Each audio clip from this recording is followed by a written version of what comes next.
So this is a clip that we put up today. I did the whole Jacinda Ardern conversation, and then I put a little bit of clip up, which is basically Jacinda Ardern on appearing before the COVID inquiry. A lot of, there's that all. You can tell immediately that people haven't read or watched the piece. People straight away going, yeah, but she should have appeared in person. And she did, and she said that she did. But there was one particular question I wanted to highlight in here, this one here, because I think we did talk about flat earthers, yeah? That's all right, I guess.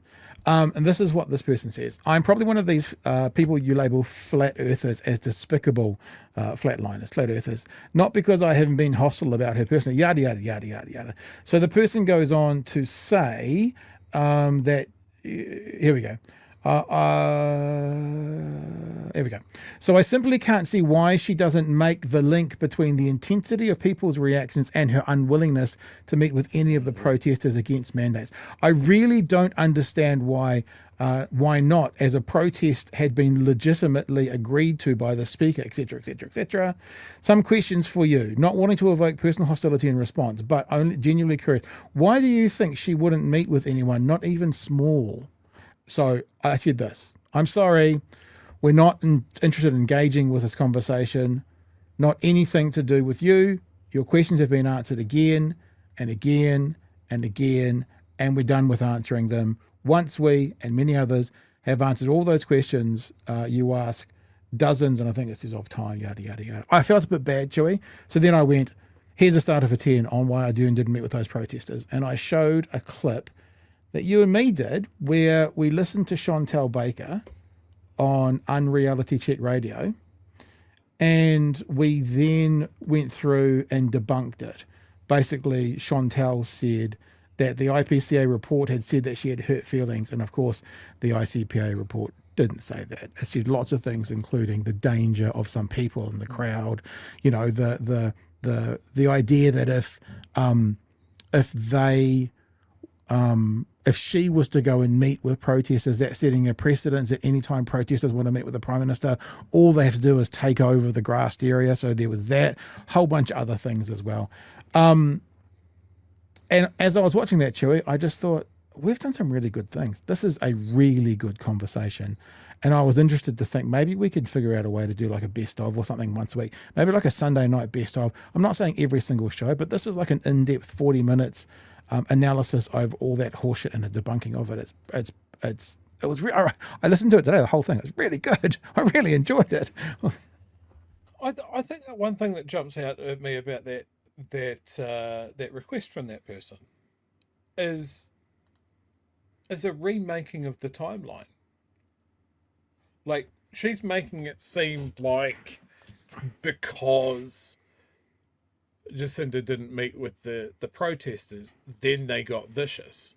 It was vicious way before that.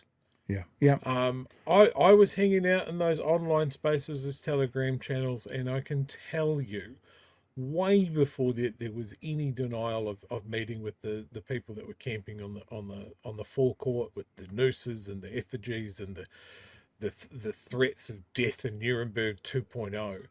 It was escalating for months in those online spaces.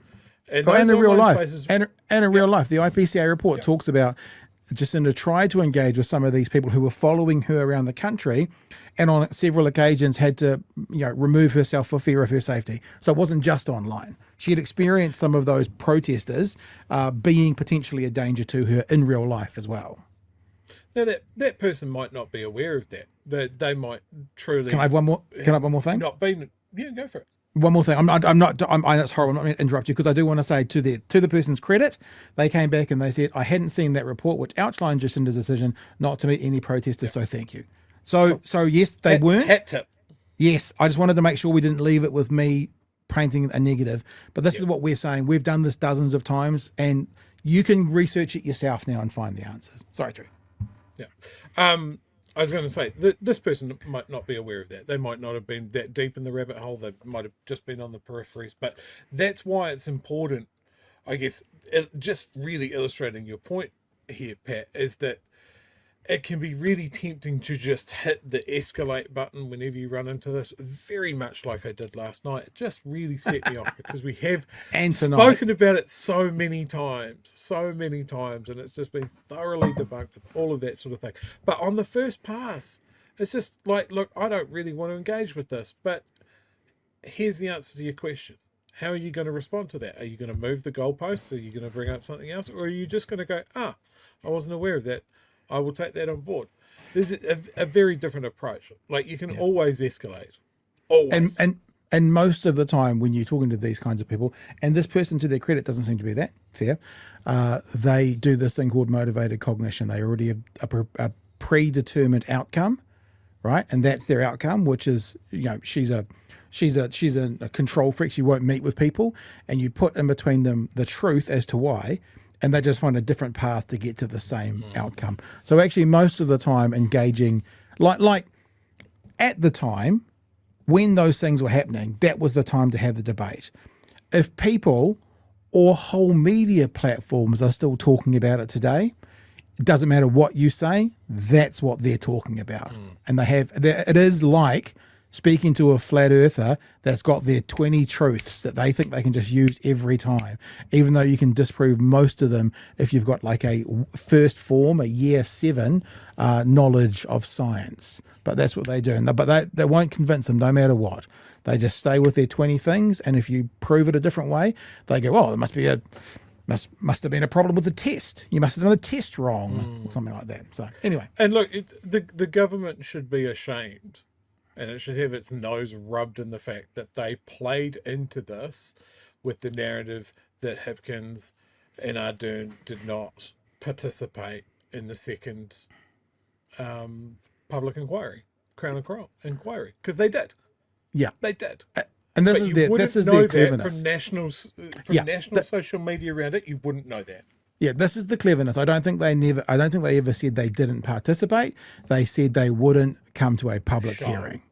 Yeah, they wouldn't show. They didn't show.